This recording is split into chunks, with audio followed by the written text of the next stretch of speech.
بتائیں گے لاہور سے ہمارے بیورو چیف لاہور عظیم چودھری کی رپورٹ کے مطابق، جہاں پر جی سی یونیورسٹی میں سکینڈلز کا سلسلہ رک نہ سکا۔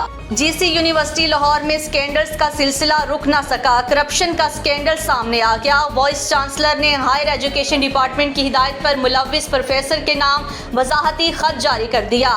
جی سی یونیورسٹی ہاسٹلز میں کرپشن پر پروفیسر ڈاکٹر بابر عزیز کو وضاحت کے لیے طلب کیا گیا، لیکن انہوں نے متعلقہ اداروں کو ریکارڈ دینے سے انکار کر دیا، جس پر ہائر ایجوکیشن ڈپارٹمنٹ نے یونیورسٹی کو متعلقہ پروفیسر کے خلاف کارروائی کرنے کا حکم دے دیا۔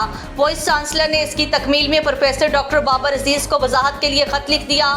واضح رہے کہ بابر عزیز جی سی یونیورسٹی میں سینیورٹی کے اعتبار سے 22ویں نمبر پر ہیں، لیکن سابقہ vice chancellor doctor Asghar Zaidi کے منظور نظر ہونے کی وجہ سے ہر چیز ان کے کنٹرول میں تھی۔